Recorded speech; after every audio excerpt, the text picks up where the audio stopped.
మీకు తెలుసలేదో మన శరీరంలో మూడవ అతి ముఖ్యమైన భాగం ఏంటి అంటే అది లంగ్స్. ఉద్యోగంలో జాయిన్ అయిన 6 నెలల లోపే చాలా మంది డయాబెటీస్, థైరాయిడ్ లాంటి రోగాల బారిన పడుతున్నారు. లైఫ్ స్టైల్ డిసీజెస్ లో ఎక్కువగా వస్తున్న డిసీజు ఇదే అని చెప్పవచ్చు. కొంతమందికి ఆల్రెడీ కొన్ని జబ్బులు ఉన్నాయనుకోండి, వారు ఏమనుకుంటారంటే మాకు హెల్త్ ఇన్సూరెన్స్ రాదేమో అని అనుకుంటారు. డయాబెటీస్ వచ్చిన వాళ్ళకు ఉండే అతిపెద్ద సమస్య ఏంటంటే వీరు ఎక్కువ సార్లు హాస్పిటల్ విజిట్ చేయాల్సి ఉంటుంది.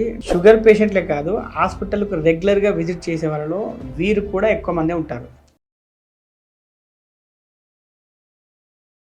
ప్రతి ఒక్క మనిషికి రోగాలు రావడం అనేది సహజంగా వచ్చే రోగాలు అంటే అవి తరతరాల నుండి వస్తూనే ఉన్నాయి, ఇంకా రాబోయే తరాలకు కూడా వస్తూనే ఉంటాయి. వయసు మీద పడడం వల్లే వచ్చే రోగాలు అందరికీ తెలుసు. తమ తాతలు తండ్రుల నుండి వచ్చే రోగాలు అంటే జన్యుపరమైన లోపాల వల్ల వచ్చే రోగాలు కూడా మనం చూస్తూ ఉన్నాం. అలాగే నిరుపేద కుటుంబాల నుండి వచ్చిన వాళ్ళకు కూడా సరైన పోషకాలు అందక కూడా రోగాల బారిన పడుతూ ఉంటారు. ఎక్కువ శాతం మంది అయితే చెడు అలవాట్లు, చెడు వ్యసనాలకు అలవాటు పడి తాగుడు, డ్రగ్స్, గంజాయి లాంటి వాటికి బానిస అవుతుంటారు. లేనిపోని రోగాలు కొని తెచ్చుకుంటారు. ఇప్పుడు మనం చెప్పుకున్న రోగాలని ఒక ఎత్తు అయితే, ఈ మధ్య కాలంలో మనం ఎక్కువగా చూస్తున్నవి లైఫ్ స్టైల్ డిసీజెస్ అంటే జీవన శైలి వ్యాధులు అని చెప్పవచ్చు. టెక్నాలజీ పెరగడం, గ్లోబలైజేషన్ పెరగడం, ఎకానమీ పెరగడం లాంటి కారణాల వల్ల మనలో చాలా మంది లైఫ్ స్టైల్స్ మారిపోయాయి. కొన్ని ఎగ్జాంపుల్స్ చెప్పుకోవాల్సి వస్తే, మీరు రాత్రిపూట 2-3 గంటలకి హైదరాబాద్ గచ్చిబౌలిలో ఉన్న DLF దగ్గరికి వెళ్ళి చూడండి. ఆ టైంలో కూడా టిఫిన్స్, బిర్యానీలు, టీలు తాగే వాళ్ళు కొన్ని వందల మంది మీకు కనిపిస్తారు. అలా అని చెప్పి వారు రోడ్డు మీద తిరిగే ఆగతాయిలు కాదు, అక్కడే IT కంపెనీస్ లో నైట్ షిఫ్ట్లు చేసే ఎంప్లాయీస్. IT కంపెనీస్ మాత్రమే కాదు, కొన్ని వేల కంపెనీలు ఆ టైంలో నైట్ షిఫ్ట్ నడుస్తూ ఉంటాయి. నేను కూడా ఒకప్పుడు దాదాపు 5 సంవత్సరాలు నైట్ షిఫ్ట్ చేసిన వాడిని. నైట్ షిఫ్ట్ లో పనిచేసే వారికి నిద్ర టైమింగ్స్ మారిపోతాయి, తిండి సరైన టైంకు తినరు. ఒక వ్యక్తి ఒక వారం నైట్ షిఫ్ట్ చేస్తే దాదాపు 3 నుండి 5 కేజీలు తగ్గిపోవడం నాకు తెలుసు. అలాగే డే షిఫ్ట్ చేసిన వారు బాగున్నారంటే వారు కూడా రాత్రి 9-10 గంటల వరకు ఆఫీస్ లో పనిచేస్తుంటారు, లేట్ నైట్ భోజనం చేస్తుంటారు, 12 గంటలకి 1ంటికి పడుకుంటారు. ఉద్యోగంలో ఉండే ప్రెషర్స్ వల్ల స్మోకింగ్, డ్రింకింగ్ లాంటివి ఎక్కువగా చేస్తుంటారు. మీరు బాగా అబ్జర్వ్ చేస్తే చాలా మంది ఎంప్లాయీస్ కు మార్నింగ్ టైంలో వాకింగ్, జాగింగ్, యోగా, జిమ్ లాంటివి చేయడానికి 1 గంట కూడా టైం ఉండదు. కానీ ఆఫీస్ లో 12 నుండి 16 గంటలు పని చేస్తూ ఉంటారు. ఇప్పుడు చాలా ఉద్యోగాల్లో ఫిజికల్ యాక్టివిటీ అనేది ఉండదు, కానీ టార్గెట్స్ ఉంటాయి, మెంటల్ టెన్షన్ ఉంటుంది. అందుకే చూడండి, ఉద్యోగంలో జాయిన్ అయిన 6 నెలల లోపే చాలా మంది డయాబెటీస్, థైరాయిడ్ లాంటి రోగాల బారిన పడుతున్నారు. ఇంకా కొన్ని రకాల ఉద్యోగాలు అయితే ఇక వారు పొల్యూషన్ లోనే పనిచేయాల్సి ఉంటుంది. మార్కెటింగ్ లో పనిచేస్తున్న వారు పొద్దు నుండి సాయంత్రం వరకు రోడ్ల మీద తిరగాల్సి ఉంటుంది. వీరేగాక క్యాబ్ డ్రైవర్స్, డెలివరీ బాయ్స్ ఇలాంటి ఉద్యోగాలు చేసేవారు కూడా ప్రతిరోజు పొల్యూషన్ ఎదుర్కోక తప్పదు. ఇక ఫ్యాక్టరీలో పనిచేసిన వారి సంగతి చెప్పనవసరం లేదు. చాలా ఫ్యాక్టరీస్ పొల్యూషన్ లేదు అని సర్టిఫికేట్ తెచ్చుకుంటారు, కానీ ప్రాక్టికల్ గా పొల్యూషన్ లేని కంపెనీ అంటూ ఉండదు. కొద్దిగా ఎక్కువ, కొద్దిగా తక్కువ అంతే. ఇప్పటిదాకా మనం చెప్పుకున్న వారందరూ కర్మగాలి, జెనెటిక్ డిసీజ్ ఉన్నాయనుకోండి, అంటే వారసత్వంగా వారికి ఏమైనా ఆరోగ్య సమస్యలు ఉన్నాయనుకోండి, వారికి ఇలాంటి లైఫ్ స్టైల్ ఒక పెద్ద శాపంగా మారుతుంది. ఎందుకంటే వారు త్వరగా రోగాల బారిన పడే అవకాశం ఉంటుంది. ఇలా మన లైఫ్ స్టైల్లో వస్తున్న మార్పుల వల్ల వచ్చే వ్యాధుల్ని లైఫ్ స్టైల్ డిసీజ్ అంటారు వాడుక భాషలో. కానీ వీటి అసలు పేరు NCD అంటే నాన్ కమ్యూనికేబుల్ డిసీజెస్. ఇందులో ఉన్న వ్యాధుల లిస్టు పెద్దదిగా ఉన్నప్పటికీ అందులో నుండి మనం ముఖ్యంగా టాప్ 5 లో ఉన్న వాటి గురించి మాట్లాడుకుందాం. అందులో మొదటిది కార్డియోవాస్కులర్ డిసీజెస్ అంటే గుండె జబ్బులు. గుండె జబ్బులు అనగానే వయసు మీద పడిన వరకు వస్తుంటాయని మనం ఇంతకుముందు అనుకునే వాళ్ళం, కానీ ఇప్పుడు 20 సంవత్సరాల వారికి, 20 సంవత్సరాల వారికి, 30 సంవత్సరాల వారికి కూడా వస్తున్నాయి. అలా గుండె జబ్బుల బారిన పడి చనిపోయిన VIPs కూడా మనకి ఎంతో మంది తెలుసు. ఆ మధ్య ఒక ప్రైవేట్ కాలేజీలో పనిచేసే లెక్చరర్, వయసు 30 సంవత్సరాలు ఉంటాయి, ఆయనకు హార్ట్ అటాక్ వచ్చింది. బైపాస్ సర్జరీ చేయాలన్నారు, కానీ ఆయన దగ్గర అంత డబ్బు లేదు.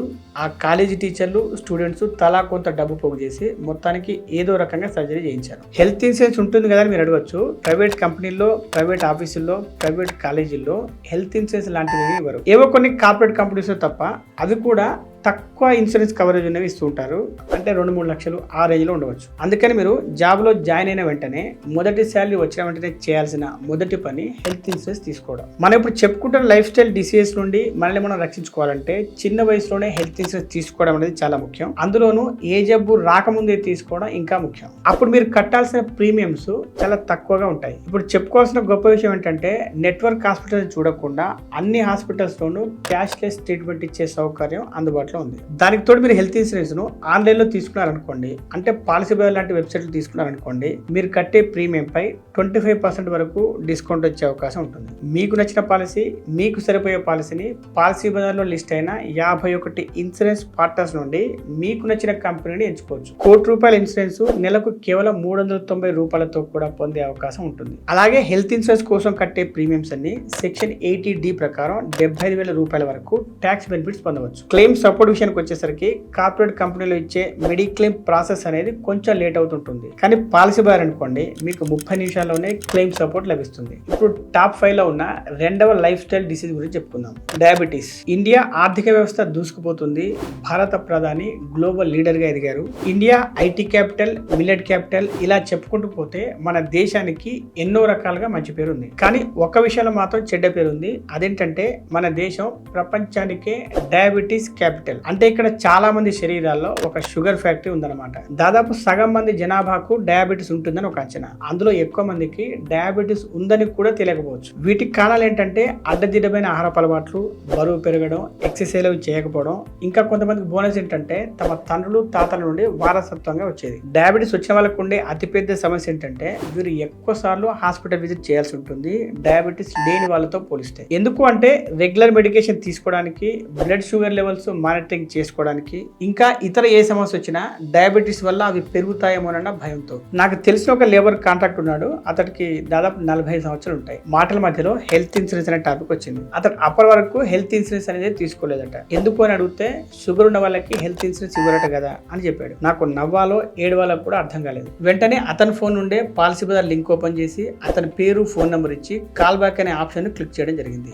గంట తర్వాత పాలసీ బజార్ వాళ్ళు ఫోన్ చేసినప్పుడు ఆయన వారిని ఇంటికి రమ్మన్నాడు. వారు తర్వాత రోజు వచ్చి ఒక పాలసీని సజెస్ట్ చేసి ఫ్యామిలీ మొత్తానికి పాలసీ ఇవ్వడం జరిగింది. ఇదంతా ఎందుకు చెప్పాల్సి వస్తుందంటే కొంతమందికి ఆల్రెడీ కొన్ని జబ్బులు ఉన్నాయి అనుకోండి, వారు ఏమనుకుంటారంటే మాకు హెల్త్ ఇన్సూరెన్స్ రాదేమని అనుకుంటారు. లేకపోతే పాలసీ ఇచ్చేటప్పుడు బాగా సతాయిస్తారని అనుకుంటారు.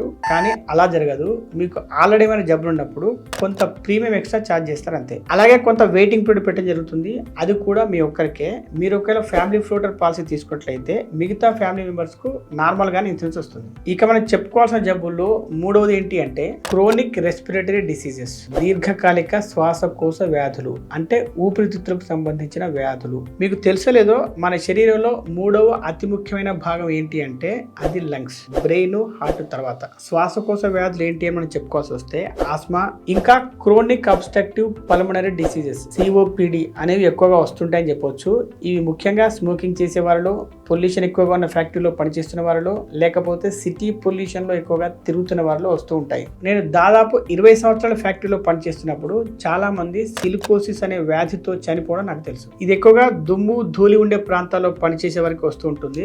చాలా మంది ఏమనుకుంటారంటే ఇలాంటివన్నీ ఎక్కువగా లేబర్ కే వస్తాయని అనుకుంటూ ఉంటారు. కానీ మా కాలేజీలో మాకు సీనియర్ అయిన వ్యక్తి ఒక కంపెనీకి MD అయి ఉండి కూడా అతడు సిలికోసిస్ వ్యాధితో చనిపోయాడు 5 సంవత్సరాల క్రితం. దీన్ని బట్టి చూస్తే మీకు ఏం అర్థమవుతుంది, ఎవరికి ఎలాంటి రోగాలు ఎప్పుడు వస్తాయో తెలియదు. అందుకే మనం ఆరోగ్య జాగ్రత్తలు పాటించడంతో పాటు హెల్త్ ఇన్సూరెన్స్ లాంటివి తీసుకుంటే హాస్పిటల్కి వెళ్తే ఎంత ఖర్చు అవుతుందోనన్న భయం ఉండదు. అప్పుడు టైం టు టైం చెకప్ చేయించుకోవచ్చు. అవసరమైతే ఎర్లీ స్టేజ్ లోనే ట్రీట్మెంట్స్ అవి చేయించుకోవచ్చు. ఒక చిన్న ఎగ్జాంపుల్ చెప్పుకోవాల్సి వస్తే ఢిల్లీకి చెందిన కుమార్ అనే 30 సంవత్సరాల వ్యక్తి విపరీతంగా స్మోకింగ్ చేస్తూ ఉండేవాడు.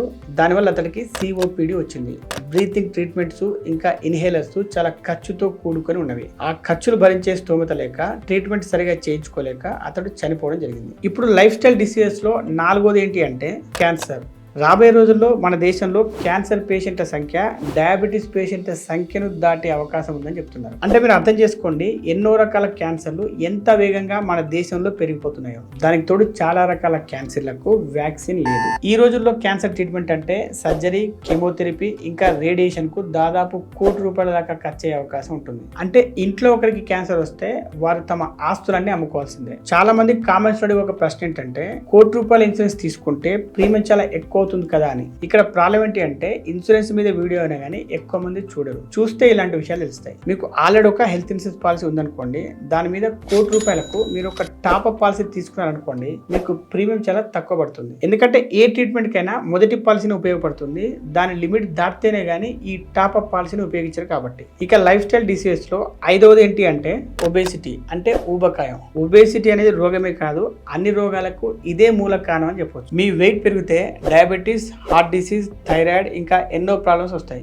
లైఫ్ స్టైల్ డిసీజెస్ లో ఎక్కువగా వస్తున్న డిసీజు ఇదే అని చెప్పవచ్చు. ఎందుకంటే సరైన డైట్ లేకపోవడం, జంక్ ఫుడ్ ఎక్కువగా తినడం, అర్ధరాత్రులు తినడం, తినగానే పడుకోవడం, లేకపోతే ఆల్కహాల్ తాగుతూ తినడం, ఇవన్నీ మన లైఫ్ స్టైల్ చేంజ్ కావడం వల్ల వచ్చే అనర్థాలని చెప్పవచ్చు. షుగర్ పేషెంట్లే కాదు, హాస్పిటల్కు రెగ్యులర్ గా విజిట్ చేసే వాళ్ళలో వీరు కూడా ఎక్కువ మంది ఉంటారు. మీరు ర్యాండమ్ గా 10 మంది వ్యక్తులు తీసుకోండి, అందులో 8 మందికి ఉండే ప్రాబ్లం ఏంటంటే నా వెయిట్ ఎలా తగ్గించుకోవాలి అని. మీరు లైఫ్ లాంగ్ వెయిట్ మేనేజ్మెంట్ పాటించాలంటే మీకెంతో డిసిప్లిన్ తో కూడిన లైఫ్ స్టైల్ ఉండాలి.